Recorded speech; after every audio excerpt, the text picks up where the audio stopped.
Hello les étoiles!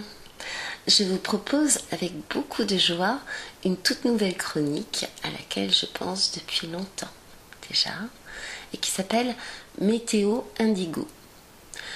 Comme le début d'une chanson, comme une rime, ces deux mots dansaient dans mon esprit.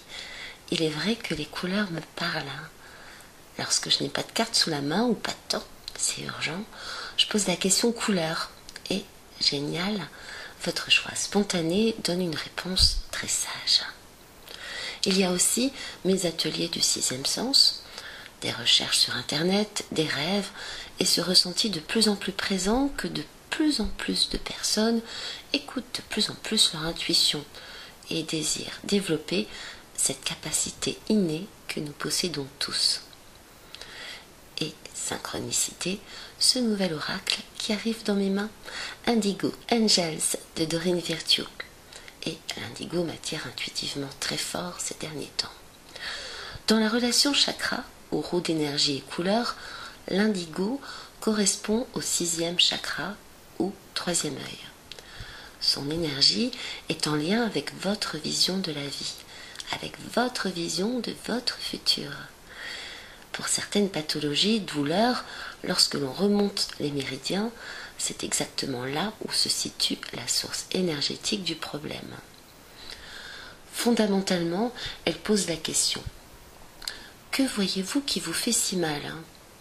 Et l'autre question: que souhaitez-vous voir s'accomplir pour votre plus grand bien dans votre futur?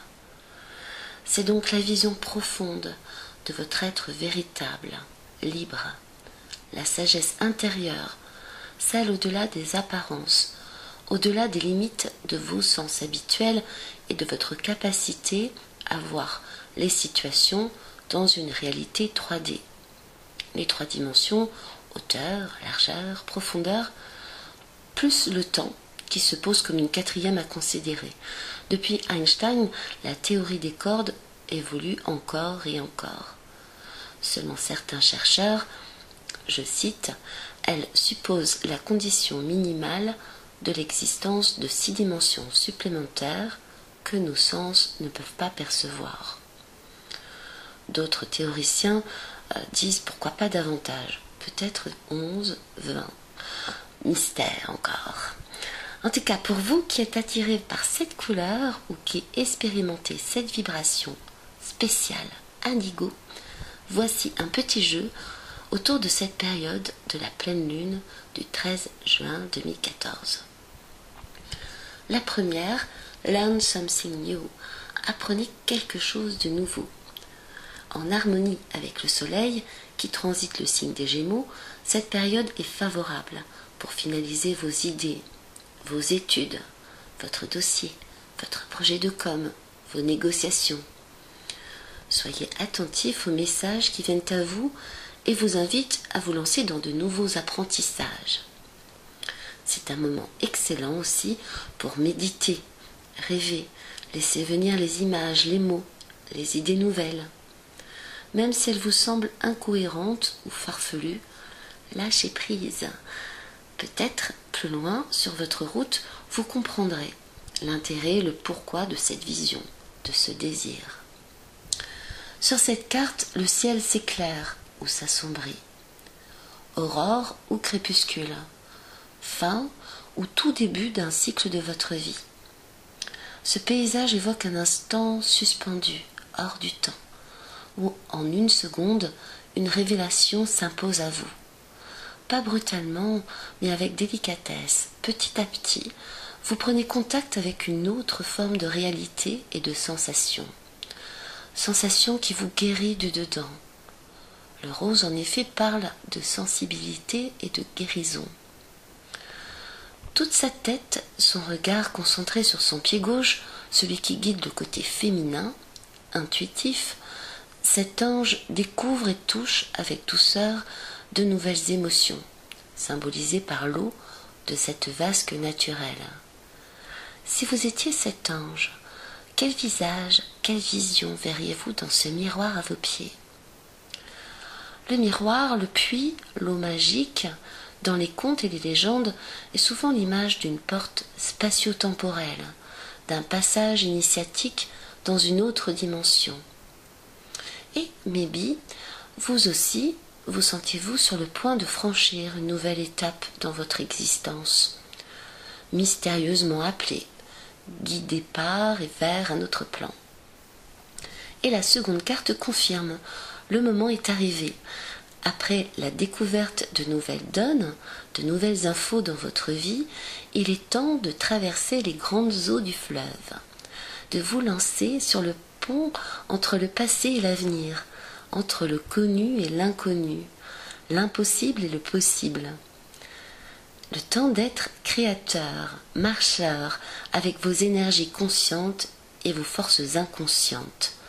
Soudé, on voit le personnage sur le pont qui fait corps aussi avec le pont, avec sa marche.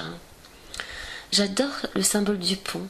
Il relie, reconnecte, réconcilie nos dualités, nos parties, nos histoires, permet l'ouverture vers de nouveaux pays, de nouveaux continents à explorer, de nouvelles rencontres à vivre, de nouvelles connaissances à acquérir. Soyez présent au présent, et comme le fleuve, votre évolution continue, même arrivé sur l'autre rive. Il va y avoir de nouvelles réalités, de nouvelles connaissances, de nouvelles explorations encore. En écho, la pleine lune du 13 prochain est un jour 8 en numérologie. Le 8, lui aussi, possède cette énergie de relier deux plans, le terrestre et le spirituel. Le 8, lorsqu'on le trace, est un nombre qui exige à la fois beaucoup d'équilibre et de fluidité. C'est une histoire de mouvement, là encore. Le 13, lui, parle de changement d'état, d'énergie, de cadre. Donc, peut-être allez-vous ressentir l'impulsion, le besoin instinctif de bouger, de voyager, de vous ouvrir à d'autres aventures. Écoutez votre cœur et peut-être serez-vous ce magicien passeur pour aider l'autre, les autres, à accéder à une autre étape de vie, de conscience aussi. Tout en tenant compte de l'impact de vos messages sur votre environnement, la troisième carte vous invite à exprimer votre esprit, vos pensées. En numérologie, le nombre d'expressions est un nombre clé du thème. Il met l'accent sur votre personnalité, vos dons, vos talents particuliers. Et cette carte vous encourage, après des siècles de censure inscrits dans l'histoire, de modes conformes de penser et de dire, à libérer votre voix, à dévoiler votre manière spéciale de concevoir, de voir le monde. L'aura parapluie, couleur indigo, symbolise la protection requise et le rayonnement de vos vibrations pensées spirituelles. Et c'est vous qui tenez dans vos deux mains cette antenne qui capte les dimensions du ciel, de l'univers. Vous qui donnez votre couleur unique au monde. Merci à tous pour votre écoute, pour votre vision. Soyez lumineux, brillez de vos belles et vraies natures. À tout bientôt, selon mon intuition, pour une autre météo indigo.